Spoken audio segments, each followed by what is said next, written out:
Hello, fifth grade, and welcome back to more of our math. We are going to be continuing our work with place value and decimals today in kind of a new way. So I've talked the last 2 days about place value and especially our zero trick.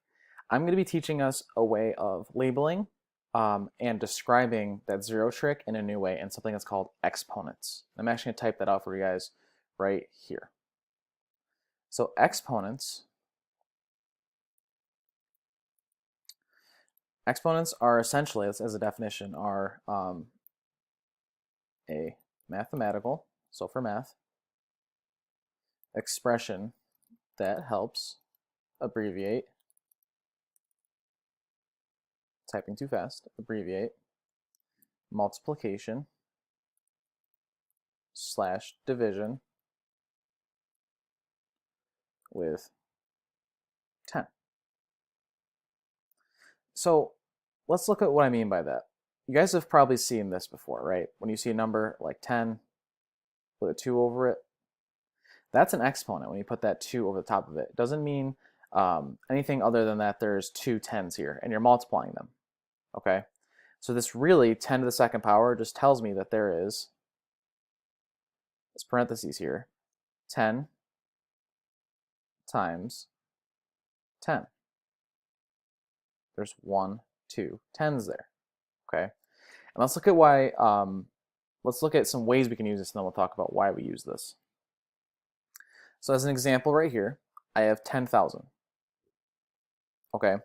So I'm gonna rewrite this as an exponent. So there's 10 here, and the way we can get 10,000 is by multiplying 10 1, 2, 3, 4 times.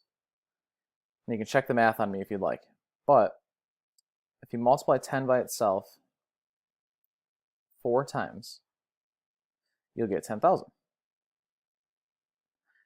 And a good trick I have for this, another zero rule, is that I count how many zeros are in the number if it's a multiple of 10, and that tells me how many powers to the 10th place there is, right? What the exponent number at the top is going to be.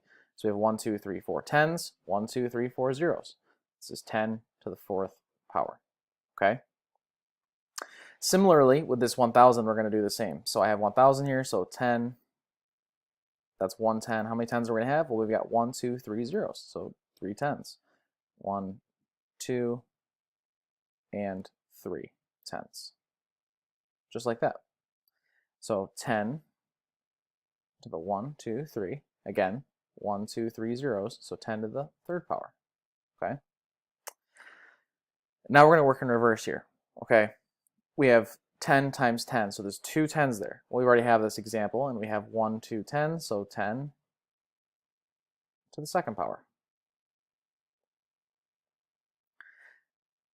So that's how you help determine with just the base 10 how to create and how to pull apart exponents, okay?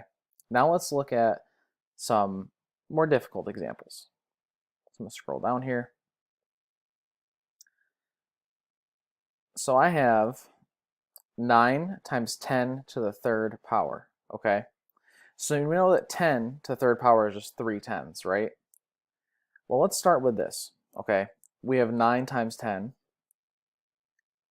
to the 3rd power. Let's do 9 times 1 first, which is 9.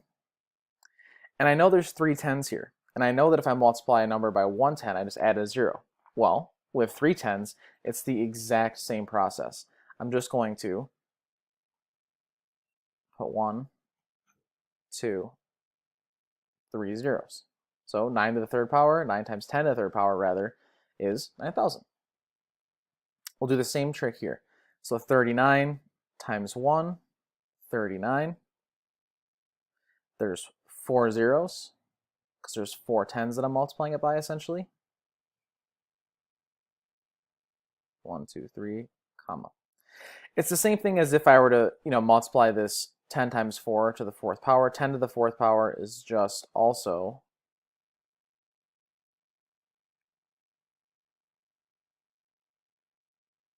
10,000, right? So if I were to do 39 times 10,000, I would end up with 390,000. So let's look at this division, okay? If I'm adding zeros when I multiply, you can probably guess that I'm taking away zeros when I divide. And you'd be right. So let's multiply this 7 and 2 by the 1, which gives me 72. And now I'm dividing by 10 to the second power. That means I'm getting rid of 2 zeros. So the number is just going to be 72, right? Or we could also say it's 7,200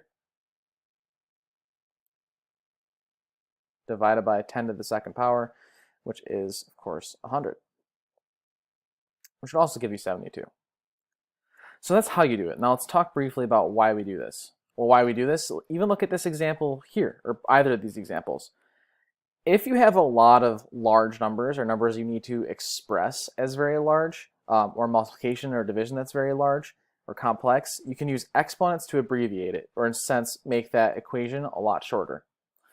This is very important, especially when you're talking about science or large mathematical equations or things you need to use for math, because imagine you're working on a whiteboard, right? You only have so much space. If I were to write out all the formulas or write out any of ideas I have with math or science, it's important to try and condense that to save as much space as possible, and essentially abbreviate these longer equations into exponents.